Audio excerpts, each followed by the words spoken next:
오늘 이 말씀은 이제 바울이 이제 가이사랴에 도착한 그 얘기로부터 시작이 됩니다. 기병들이 이제 가이사랴까지 이제 바울을 호송해서 그 임무를 마친 게 우리가 지난 시간까지 우리가 했던 거예요. 그래서 이렇게 가이사랴에 이제 기병들이 도착해서 천부장 루시아가 총독 벨릭스에게 보낸 그 보고서, 그 편지를 이제 전달하면서 바울과 함께 인수인계를 해주죠. 이제 그 천부장으로부터 받은 그 보고서를 이제 이 벨릭스가 읽어보는 거예요. 읽어보다가 이 로마 시민권자잖아요, 바울이. 로마 시민권자인 바울의 재판을 위해 이제 예비 신문을 하는 거야. 예비 신문을 하는데 그 내용이 바로 34절에 나옵니다. 총독이 읽고 바울더러 어느 형제 사람이냐? 어느 형제 사람이냐? 왜 물을까요? 너 어느 형제 사람이야? 이게 묻는 건 뭐냐면 그 로마는 황제의 직할지하고 지방 총독들의 속주가 따로 있어요. 속주는 이제 그 관할권이 그 총독한테 있는 거예요. 지방 속주 총독한테 있는 거고, 황제의 직할지는 이제 그 로마 시민이 살고 있는, 지금 현재 거주하는, 현재 있는 곳에 있는 총독이 재판을 해야 되는 거예요. 그러니까 오히려 신속하게 로마 시민들은 재판을 받을 수 있게끔 그 법적 조치가 되어 있는 거예요. 그러니까 만약 속주 출신이면은, 직할지가 아니고 속주 출신이면 로마 시민권자라도 그 속주로 다시 가야 돼. 왜냐면은 그 사람은 그 속주에서 태어났기 때문에, 그 속주에서 살았기 때문에 그쪽 문화를 그래도 알고 있는 사람이 재판을 해야 되는 거예요.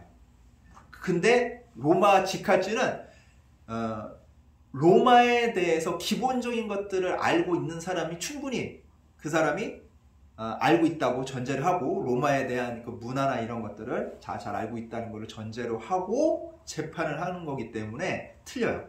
그래서 묻는 거야. 너 어디 출신이야? 물으니까 길리기아 출신이라는 거야. 길리기아는 로마 황제의 직할지예요. 그렇기 때문에 어떻게 보면 세련된 도시라고, 세련된 지역이라고 볼 수 있죠. 거기에 다소, 수도인 다소 출신이니까. 그래서 재판권이 우선적으로 누구 있어요? 현 거주지에 있는 거예요. 현 거주지. 그러니까 지금 로마의 속주인 이스라엘에 있는 총독이 재판권을 가지는 거예요. 그래서 자기가 재판권을 가지는 것을 알고서 이제 그 말을 읽어 나갑니다. 35절에 그렇게 나와요. 이르되 너를 고발한 사람들이 오거든 내 말을 들으리라 하고 헤롯궁에 그를 지키라 명하니라. 이제 자기가 자기가 재판 권한이 있음을 다시 한번 확인한 다음에, 자, 너를 고발한, 이제 재판하려면은 원고 피고가 있어야 되잖아. 고발한 원고가 있어야 되는 거예요. 그 고발한 사람들이 오기 전까지 있어야 먹을 것이 필요하잖아. 그러면 어디다 머무르면 헤롯궁에 머물려고 해요. 헤롯궁은 뭐냐면, 헤롯이 지금 거주하고 있는 궁전이 아니라 이 로마 총독이 와가지고, 봐봐, 자기가 거주할 공간이 필요하잖아. 아무데나 살 수가 없잖아요. 그렇죠? 그렇다고 뭐 대규모 공사를 해가지고 갑자기 뭐 건물을 지어서 하는 것보다 원래 있던 건물, 좋은 건물 갖다가 쓰면 되잖아. 그렇죠? 그게 바로 헤롯궁이에요. 헤롯이 잘 지어놓은 궁전을 로마 총독의 자기가 쓰고 있는 거야. 로마 총독이 총독 그 거주지로 쓰고 있는 거야. 거기에 누구를? 바울을 머무르라고 하는 거야. 머무르는데 얘는 지금 재판 받아야 되니까 왔다 갔다 할 수 있어? 밖으로? 그게 아니라 머물긴 머무르는데 출입은, 이 궁에서 밖에 출입은 자유롭지 못하게 하는 거예요. 그래서 거기 머무르라고 하고, 그를 또 이제 함부로 나가면 안 되니까 지키라고 병사한테 명령을 하게 된 겁니다. 그래서 5일 후에 가이사랴 총독관저에 그 고발자들의 대표로 이제 예루살렘에서 대제사장 아나니아와 사두개파 장로들이 몇 명이 이제 오게 돼요. 그래서 그들이 이제 그냥 온 게 아니야. 누구를 데려왔냐면 변호사를 데려왔어. 변호사 이름이 더둘로라는 변호사를 데려와서 이 사람을 앞세워서 소송을 진행을 합니다. 그래서 2절에서 이제 8절까지가 이제 사두개파의 그 변호사 더둘로가 바울에 대한 고발 내용이 나와요. 이게 탁 하면서 3절에 뭐라고 하냐면 갖은 이제 미사업구를 사용을 합니다. 벨릭스 각하여 우리가 당신의 힘입어 태평을 누리고, 무슨 태평을 누려 지금 태평을 누린대. 그리고 또 이민족이 우리 이 유대인들이 이스라엘 민족이 당신의 그 선견 앞서가는 그런 관점으로 말미암아서 미래를 보는 그런 눈으로 말미암아서 여러 가지로 개선된 것을 우리의 생활이 나아지고요. 우리 불편했던 것을 당신이 미리 알고서 다 고쳐줬어요. 그래가지고 우리가 어떠한 모양으로나 어느 곳에서나 크게 감사하고 있다. 감사하고 있어요? 감사 안 하고 있죠. 뭐 일제 치하에서 막 지금 막 그 아파하는 뭐 그런 것 같아. 718 목소리 같은 그런 뉘앙스가 들리는 거예요. 이제 아부를 하고 나서 어쨌든 기분 좋게 만들어야지. 그래야지 조금이라도 자기한테 유리한 판결을 해줄 거 아니에요? 그러면서 4절에 이렇게 말해요. 당신을 더 괴롭게 아니하려 하여 우리가 대강 여짜옵나니 관용하여 들으시기를 원하나이다. 이게 뭐냐면 일하시는데 힘드시잖아요. 힘드시니까 우리가 더 방해하지 않게끔 간단히 중심 내용을 말하겠습니다 라고 하는 거예요. 그러면서 5절에 얘기를 하는데 우리가 보니 이 사람 전염병 같은 자라. 전염병 같은 자가 뭐예요? 우리 지금 만석형들 감기 걸렸지만 다른 사람한테 쉽게 옮긴단 말이에요. 쉽게 옮기는데 전염병이면 안 좋은 거잖아. 안 좋은 걸 막 옮겨대는 사람이라는 거예요. 그리고 뭐라면 그 옮겨대는 게 천하에 흩어진 유대인들을 다 소유하게 하는 자요. 천하에 흩어진 유대인들을 다 소유하게 한다는 자는 뭐냐면 세계에 흩어져 살고 있는 유대인들 모두 반감을 갖게 하는 어디 뭐 다른 곳에 살고 있거나 뭐 미국에 살고 있거나 영국에 살거나 우리나라에 살고 있거나 일본에 살고 있거나 유대인이라면 다 이 얘기를 듣게 되면은 반감을 갖게 되고 그래서 유대인 사회에 큰 소란을 일으키는 주장을 하는 사람이 바로 누구야? 바울이에요 라고 얘기하는 거야. 그리고 나사렛 이단의 우두머리라. 나사렛 이단의 이게 뭐냐면 그 소란을 일으키는 그 도당들이 있는데 그 도당들이 나사렛 예수를 믿는 자들이에요. 그 자들 그 기독교인 집단의 우두머리가 바로 누구냐면 바울이에요. 맞아요? 말이 안 되잖아. 막 바울이 이제 망초가 된 거야. 얘네 말하면. 근데 그렇지 않잖아요. 네. 예루살렘 교회에서 들으면 난리 났겠어요. 장로들도 많은데. 그러면서 6절에 그 증거를 들이댑니다. 그가 또 성전을 더럽게 하려 함으로 우리가 잡아싸우니. 이게 뭐냐면 이제 그 6절부터 이제 8절 상반절이 이제 쭉 여기는 안 나오는데 그걸 이제 나온 성경 얘기를 이제 넣어서 얘기를 해줄게요. 자, 나사렛 예수 믿는 자들의 우두머리라고 하는 그 증거가 그 소란을 일으키는 증거가 있는데 그 증거가 뭐냐면 성전을 더럽히려고 했던 거예요. 그게 뭐냐면 이방인들을 성전 안들까지 막 들어오게 하려 했다다가 이렇게 성전을 막 더럽히려고 했다다가 우리가 붙잡았어요. 얘를 이 바울을 붙잡아가지고 이제 우리가 혼내주려고 했는데 천부장 루시아가 딱 나타나서 군대 힘으로 바울을 뺏어가 버렸어요. 그리고서 우리한테 뭐라고 했냐면 그 천부장이 고발한 우리한테 총독에게 가서 얘기해라. 그렇게 명령해서 우리가 여기까지 오게 된 겁니다. 참 대단하죠. 그래서 8절에 이제 이렇게 얘기합니다. 당신이 친일 그를 신문하면 우리가 고발하는 이 모든 일을 아실 수가 있나이다. 야, 이게 뭐예요? 바울을 신문해 보면 우리가 고발한 내용의 진상을 여러분이 총독님께서 다 알게 될 겁니다. 바울 신문해 보면 알아요. 내가 지금 얼마나 진실을 얘기하는지. 야, 이거 마치 이게 보면은 이 더둘로가 진짜를 얘기하는 것 같잖아요. 얘 주장만 들어보면. 근데 참 이 사실이 아닌 것을 마치 사실인 것처럼 유도하는 이 말재주가 아주 대단하죠. 막 거짓말을 그냥 막 그냥 진실이랑 섞어가지고 막 능수능란하게 얘기하고 있어요.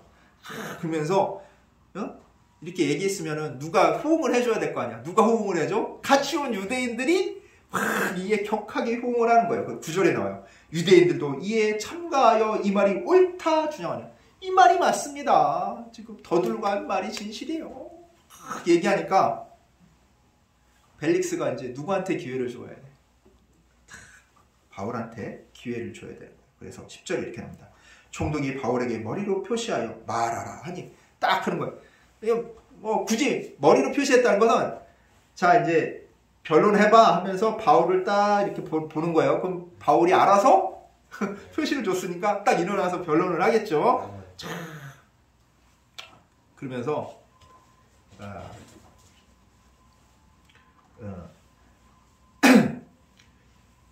이렇게 얘기합니다. 바울이 여러 해 동안 유대인 여기 계셨잖아요. 이 이스라엘에 계셨잖아요. 그래서 유대인들 데리고 재판 많이 해보셨죠. 총독각하. 제가 그걸 알고 있어요. 그래서 제가 종교적 배경의 설명 없이 사건의 실체를 아주 다 얘기해 드리겠습니다. 간단하게. 그래서 총독께서 11절에 나온 거예요. 총독께서 보고받으셨겠지만 미리 알고 계셨죠? 보고받으셔서 알고 계시죠? 내가 예루살렘에 예배하러 간 지가 며칠? 12일밖에 안 됐습니다. 그러면서 12절에 나와요. 그들은 내가 성전에서 그 누구와 변론하는 것이나 회당 또는 시중에서 무리를 소동하게 하는 것을 보지 못하였으니. 이게 뭐예요? 고발한 사람들 중에요.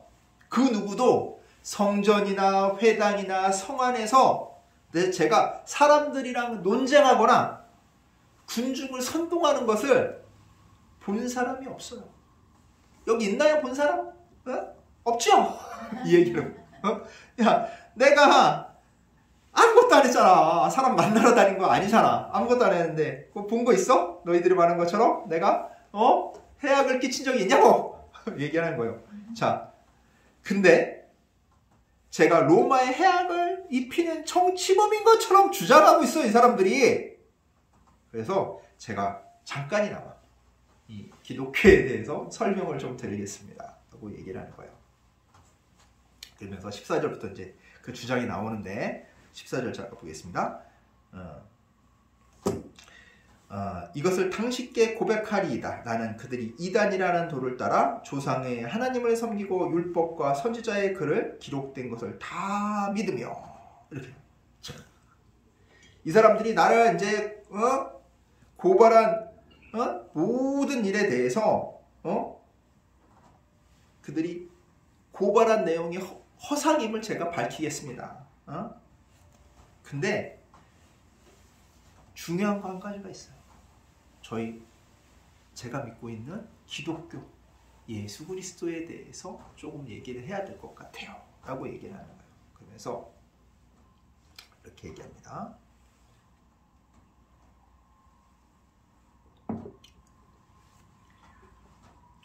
자, 유대 사회에 소란을 일으키는 주장을 한다고 하는데, 저는 그 유대인들이 섬기는 하나님을 섬기고 있어요. 그렇죠. 첫 번째, 하나님을 섬겼겠어요. 여기 나온 거예요. 조상의 하나님을 섬기고, 저도 하나님 섬기고 있죠. 그 다음에 뭐예요? 율법과 선지자들의 글에 기록된 것을 다 믿으며. 이게 뭐예요? 자, 자, 저는 그뿐만 아니라 그들이 믿는 율법과 선지자의 글도 다 믿어요. 그리고 또 뭐야? 그들이 소망하는 하나님에 대한 그 소망도 동일하게 가졌어. 똑같은 거 아니에요? 똑같은 거. 근데 그 소망이 무엇인지 제가 설명을 해드릴게요. 그 소망이 바로 의인과 악인의 부활이 있다는 겁니다. 의인과 악인이 부활한다. 사람들이 부활한다. 야, 이게 뭐냐면 부활을 하는데 부활해서 의로운 사람과 악한 사람을 분리해 놓는다는 거예요. 이 하나님의 심판이에요. 심판의 부활이에요. 심판의 부활이 있다는 것을 그게 바라는 거예요. 앞으로 이런 일이 있을 거야 소망한다는 그걸 믿는 거예요. 앞으로 그런 일이 있겠다는 걸. 그래서 이렇게 사는 바울, 제가 여러 해 만에 이스라엘에 온 이유는 기근에 고생하는 우리 유대인, 우리 민족, 이 사람들 불쌍해가지고 구제금 전달하려고 온 거예요. 돕기 위해서. 그리고 저도 여기 왔으니 뭐 해야 돼? 이스라엘에 왔으니까, 그리고 예루살렘에 왔으니까 성전에 가서 예물을 드리려고 한 거예요. 그러면서 이 예물을 드리기 위해서 이 정결 예식을 하는데, 이 정결 예식 기간 중이어서 사람들과 만날 시간도 없어요.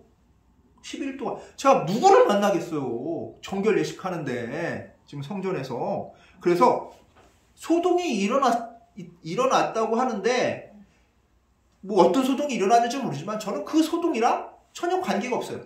소동에 개입할 시간이 없어요. 저는 지금 성전에 있는 거, 이렇게 성전에 머무는 거, 성전에 있는 사람들 다 봤어요. 바로 여기 그거 본 사람 너희들이잖아. 얘기하는 거야. 너희들 누구야? 제사장들이 봤잖아. 성전에 늘 있으니까. 너희들이 봤잖아. 너희들이 봐놓고 왜 엉뚱한 소리에, 오히려 너희들이 내가 성전에 있다는 거 증인이잖아. 근데 이렇게 소란이 일어난 거는, 저 때문에 소란이 일어난 거는 소아시아 출신의 유대인들 중에 그 과격한 나를 반대하는, 나를 싫어하는, 그 기독교를 싫어하는 그 유대인들이 일으킨 거예요. 나를 보고서. 그들이 사람들을 선동해서요, 성전에 있는 사람들을 선동해가지고 여론 재판으로 저를 죽이려고 했고, 근데 그게 실패하니까 슬그머니 빠진 겁니다. 만약 그 사람들이 명확한 증거를 가지고 있다면 당연히 지금 이 재판장에 나와서 뭐 해야 돼? 증언을 해야 되는데 없잖아요. 없잖아요. 그래서 이들이 말하는 주장은 다, 저에게 말한 그 혐의는 다 거짓입니다. 다만 무슨 쟁점이 있었냐? 공회에서 제가 바로 죽은 자들의 부활이 있다는 저의 주장 때문에 지금 논란이 발생한 거예요. 그래서 제가 로마 황제에게, 로마 재판장에게 정식으로 재판을 요청한 겁니다. 이 얘기예요. 이게 뭐예요? 이게 누구를 전했어요? 지금 재판받고 있는데 예수 그리스도를 전했어. 예수 그리스도 안에 바로 죽은 자의 부활이 있다는 증거가 되잖아요. 예수님이 부활하셔서 죽은 자와 산 자가 나중에 결국엔 부활해서 악한 자와 선한 자로 하나님께서 나누어지게 되고, 악한 자는 벌받고 선한 자는 어떻게 돼요? 예수님과 함께 영생한다는 이 얘기를 하고 있는 거예요. 그래서 누구를 안 믿으면, 예수 그리스도를 안 믿으면 결국엔 어떻게 돼? 악인의 부활로 나중에 죄값을 치르게 되는 거지. 영원한 고통 속에 빠지게 된다는 것을 은근히 얘기하고 있는 거예요. 대단하지 않습니까? 지금 자기의 지금 안위를 걱정해야 될 재판장이잖아. 이 재판을 어쨌든 그 누구한테 잘 보여야 돼? 벨릭스한테 잘 보여서 이 재판을 잘 마무리해야 되는 상황이죠. 근데 담대하게 얘기해. 담대하게. 지금 재판받는 목적이 자신의 무죄를 주장하기 위해서 재판을 받는 것이 아니라 뭘 전하기 위해서? 예수 그리스도를 전하기 위한 복음의 도구로 사용합니다. 왜? 이 재판이 점점 사람들이 관심을 갖고 쟁점화될수록 사람들이 어떻게 돼요? 더 많이 알게 되잖아. 누구를? 예수 그리스도를. 그리고 예수 그리스도가 어떤 분인지, 복음이 무엇인지, 왜 우리가 예수 그리스도를 믿어야 되는지를 재판이 지속되면 될수록, 재판이 더 끌면 끌수록 누굴 전하게 돼? 예수 그리스도를 더 전할 수 있는 기회가 생기는 거예요. 바울은 이렇게 복음 전할 기회를 놓치지 않았어. 우리 믿는 자들은 이래야 돼. 어떤 상황과 처지와 형편이라도 내가 복음 전할 기회가 있잖아요. 그 틈이 있으면 뭐 해야 돼? 뭘 해야 돼? 복음 전해야 돼. 근데 저는 말재주가 없어서. 그 말재주를 누가 준다고요? 성령님께서. 예수님이 성령님을 통해 우리에게 주신다고 했어요. 그 성령님은 어디 안에 계시다고? 내 안에 계셔. 그래서 내가 뭐 할 용기만 있으면 돼? 말할 용기만 있으면 돼. 말할 용기만 있으면 그냥 내가 막 생각해서 짜가지고 막 얘기하는 것이 아니라 내 입에서 그 상황과 처지와 형편에 맞게끔 말을 하게 돼요. 놀랍지 않아요? 놀랍죠. 이게 얼마나 놀라워요. 이 성경학자들이 바울을 평가하기를 얘 말더듬이라고 했어. 말더듬이. 사람들이 평가하는 얘. 글은 되게 잘 쓰는데 말은 왜 저 모양이야? 그런 평가가 있었다고. 그만큼 말을 잘 못했다는데 지금 어떻게 말하는 거 봐봐. 야, 청산유수야. 바울 변호사 안 쓰고 자기가 얘기한 거예요. 얼마나 논리적으로 잘 얘기해요. 뭐요? 성령님께서 주신다니까. 내가 말 주변이 있고 재주가 있건 없건 그 상관없어. 내가 하고자 하는 그 의지만 있습니다. 그러면 나머지는 누가 채워주셔? 하나님께서 다 채워주셔. 내가 하나님의 도구로 쓰임 받느냐 안 받느냐는 어떻게 해요? 선한 도구로 쓰임 받는 거는 나의 의지가 개입이 돼야 돼. 하나님께서 나를 사용하실 수 있게 나를 어떻게 하나님께 드리는 의지, 하나님께 나를 맡기는 의지가 필요하다. 그거는 뭐예요? 나를 내려놓을 수 있어야 돼. 포기할 수 있어야 돼. 그리고 우리가 누구한테 간섭받는 거 싫잖아. 이거 해라 저거 해라 하면 싫지. 근데 간섭받겠다는 그런 의지도 있어야 돼. 하나님 간섭해 주세요. 제가 잘할 수 있게 간섭해 주세요. 제가 일을 해야 되는지 말아야 되는지 잘 모르겠어요. 하지만 하나님께서 시키시면 할게요. 제 인생에 어떻게 해서 간섭해 주세요. 어떻게 해야 될지. 그 간섭받기를 원하는 의지가 있으면 나머지는 하나님께서 다 알아서 하세요. 근데 간섭받으려는 의지가 없고 딱 하나님 일을 한다면서 누구 힘으로 하려고 그래? 내가 가진 지혜와 명철을 가지고 어떻게든 내 능력 그걸 사용해서 아니에요. 내 능력을 사용할 수 있는 거는 한계가 있어요. 물론 뭐 내가 공부 많이 하고 지식을 많이 쌓고 지혜가 뛰어나다면 그렇겠지만 그것은 뭐예요?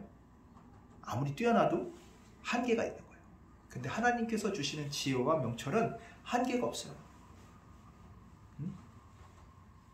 그 한계 없는 지혜와 명철을 가지고 하는 사람이 이기겠어요? 자신의 지혜와 명철을 가지고 하는 사람이 이기겠어요? 그렇죠. 하나님이 주신 것을 갖고 있는 사람이 이기게 되는 거예요. 그럼 내가 부족하면 부족할수록 하나님께 더 의지하게 될 수밖에 없는 거예요. 그래서 하나님은 조금 모자른 사람, 부족한 사람을 높여서 잘난 척하는 사람들이 야, 너희 잘난 거 아니야 하는 것을 세상에 보여주신다고 했어요. 내가 부족하면 부족할수록 뭘 더 의지하면 돼? 하나님을 더 의지하면 돼. 그러면 다 해결돼. 오히려 내가 부족하지 않다고 생각하는 사람들이 하나님을 의지하기가 쉽지 않아요. 왜?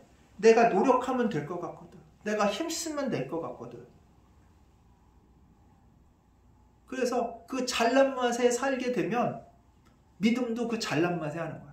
내가 남보다 더 노력하고 남보다 더 열심히 하고 자신의 노력과 열심을 통해서 내 신앙이 마치 성장하는 것처럼 보여지니까. 그러나 그게 아니야. 진짜 신앙의 성장은 내가 하나님께 더 내려놓음을 통해서 성장하는 거예요. 내가 능력이 성장하면서 내 신앙이 성장하는 것이 아니라 내가 하나님께 나를 더 맡김을 통해서 내 신앙이 더욱더 성장하는 거예요. 그래서 처음에는 일을 맡기고 그 다음에 일을 맡기고 삶을 맡기고 이렇게 점점 조금씩 더 맡겨가면서 내가 신앙이 어떻게 해요? 자라나가는 거예요. 자라나가면서 어떻게 돼? 최종적으로 열매를 맺어야겠지. 그 열매를 맺게 하시는 건 누구야? 하나님이시라는 거야. 내 능력으로 맺는 것이 아니라 하나님께서 맺게 하시는 거야. 그게 성령의 열매로 우리에게 주시는 것들이에요. 그 열매를 통해서 더욱더 풍성한 믿음을 갖고 세상을 이길 수가 있는 거예요. 그 믿음 갖고 나아가 우리 주찬양교회 성도님들 되시기 바랍니다. 그래서 어떠한 처지와 상황과 형편이 됐을 때 내가 복음을 전할 수 있는 기회가 생기면 주저하지 말고 내 입술로 하나님을 증거하시는 내 몸으로 내 행동으로 하나님을 증거하시는 우리 주찬양교회 성도님들 되시기를 간절히 축원합니다. 기도하겠습니다. 사랑과 은혜가 가득하신 하나님 아버지, 오늘 바울을 통해 어떠한 상황과 처지와 형편이라도 온전히 하나님 말씀을 전하기 위해 힘쓰는 모습을 봅니다. 나를 주님께 맡겨 말할 수 있는 용기를 주시고 그 용기를 통해 온전히 주님을 전하게 하여 주시옵소서. 날마다 믿음으로 자라나는 저희들 될 수 있도록 주여 이끌어 주시옵소서. 감사드리며 우리 주 예수 그리스도의 이름으로 기도드리옵나이다. 아멘.